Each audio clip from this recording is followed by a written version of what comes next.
do you trust the snake? No one does. No one does trust the snake, even though they are very much connected to dragons. So if you do not trust the snake, you do not trust the dragon, and you do not trust yourself. 17,000 years ago, they made a ritual that they discovered recently in the south of France. A ritual that were made because of the fear that they had for dragons.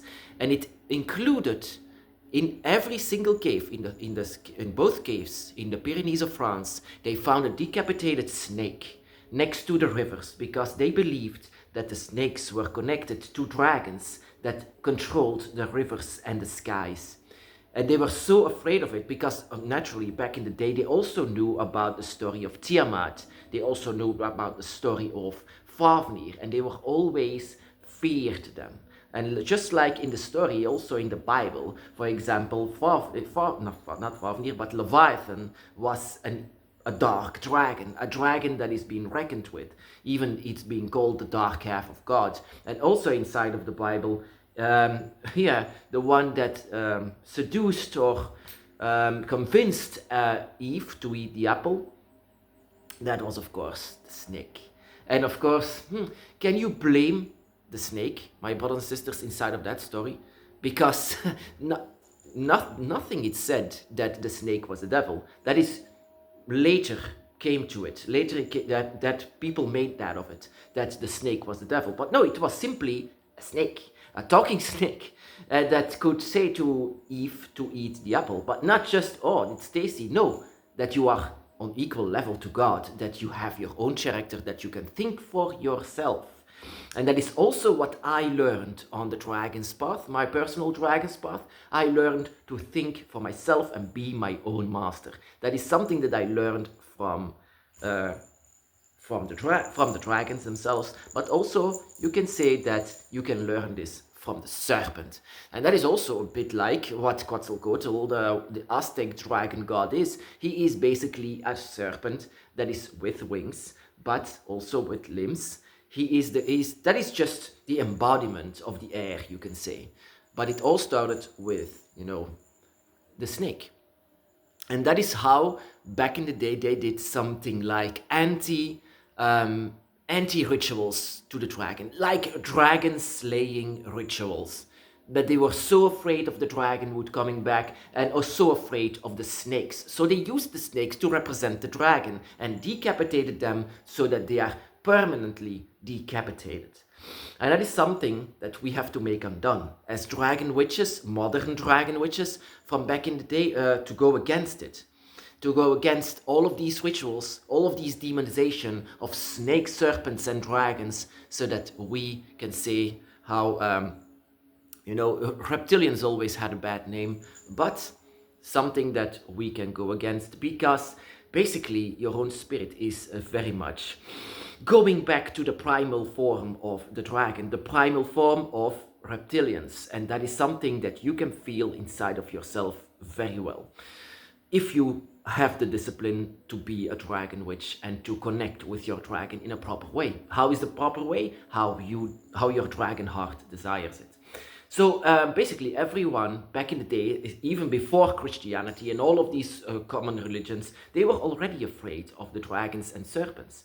So they were already doing rituals going against it, because Marduk, for example, the one that slayed Tiamat to build the world, that was seen as a hero, that was seen as the one that, actually that we go against, because on the side of Marduk, that the so-called hero, was also the god that is very much worshipped here. And as you can read the Bible, for example, the snake is not a good being. The snake is the one that seduces, that let people fall into traps. But no, what did actually the snake tell Adam and Eve? Just to be yourself, to have a character, because what is life if you cannot take your own choices, if someone else has to take it from you? And that is typically the dragon.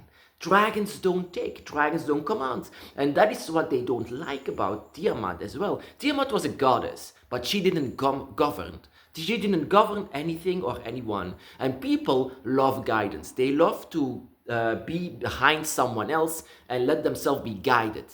by someone else and not really take responsibilities of what they are doing. But the snake or the dragons, they actually say, take your own responsibility. Whatever your actions are is up to you, but you need to be yourself, to think for yourself, and to have your own actions inside of your life. You will be judged by others for whatever you are doing, but that is, of course, not up to them. That is up to you.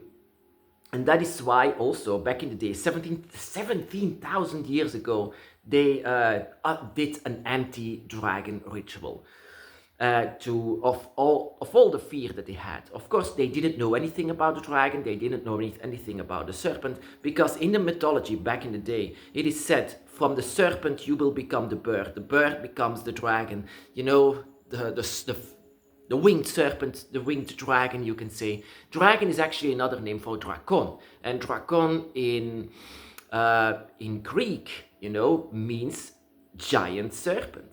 That is literally what dragon means. Dragon means giant serpent. And that is also the reason why I can say how close that dragons are with snakes. You know, snakes, sometimes some dragon witches can say that snakes have the same language as the dragons, that they can understand each other as well.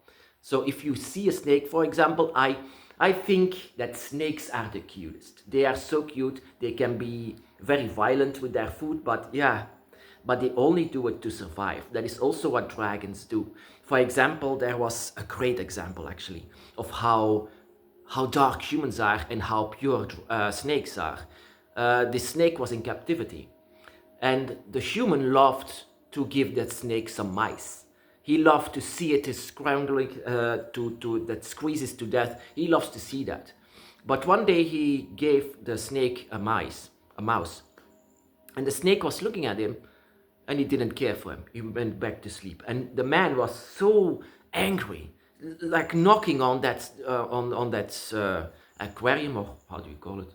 Whatever. Where the snake was in, knocking on it, making him awake, and no, kill the mouse. I want to see some violence, but the snake didn't care for it. The snake only does that to survive, and whenever he or she is hungry. So that is very dark of the human, not the snake. And it's only a way of survival. So whatever we are doing as modern dragon witches, we are trying to connect with the snakes and the dragons and the serpents. We are trying to do that, and of course we can get a lot of people saying how satanic it is, because, like I said, people think that snakes are the devil. And like I said, 17,000 years ago, they already thought that, even before all of these religions, all of them. So they were against Tiamat, even though she is everywhere. She without her energy, there was no earth, there was no life. So why going against her? Yeah, but people, because Marduk had more the form of a human. And people can see themselves much more in the form of a human instead of Tiamat. Tiamat didn't have the form of a human. She can have it as a shapeshifter, but back in the day she was seen as a dragon or a serpent or another being with large claws. And that is, if you choose the side of Tiamat, the one that didn't represent humans or govern or rules or whatever, that you are free, that it's pure chaos, that she is the goddess of chaos. That is very much true. But out of the chaos, you do whatever you want. You do whatever you create, whatever your desires are. Because it is also said, the children of Tiamat were dragons and serpents. And so every serpent, the serpent is a being that you can still see today on some places. So every time when a serpent dies, it makes me so sad because they are such a pure beings that just want to be left alone. Even if the dragon was here, he would be the same being, cold-blooded but not cruel. That is something that humans are. So to do rituals to go against that, for example, a 17,000 years ago ritual, you have to do it in reverse. You don't want to behead the dragon like they found in these caves. You want to give the dragon the head. You want to give the dragon life. You want to connect with them. You want to talk with them. You want to talk with them in a similar way, so that you are no more separated yet. Because you, more or less, you try to become the serpent. You try to become much more like them, try to understand them. And that is what we dragon witches are trying to do, try to understand the dragon, try to understand whatever they are trying to say and whatever is growing inside of you. Even though we look like mammals now, but whatever is stirring up inside of our soul is very much primal way of reptilian. And that reptilian thing, that reptilian mind, piece of your mind, is you're trying to connect with that. And whenever you're trying to connect with that, try to connect it in a ritual way, ritualistic way. Don't be afraid to act a bit like a serpent or a dragon. Don't be afraid of actually that what would people say if they see me like this, but no. What I did here, for example, is to give myself away in a gigantic ritual, give myself away with blood and everything. Did the dragon ask this? Of course not. Was complete up to me for doing something like that. I did a connection with the dragon, but there is no seal break. And that is also very important to know.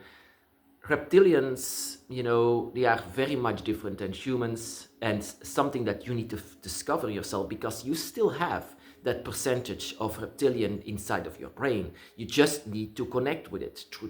You just need to try to find it. And it connects with your soul, your draconic soul, that it eventually tries to talk with each other.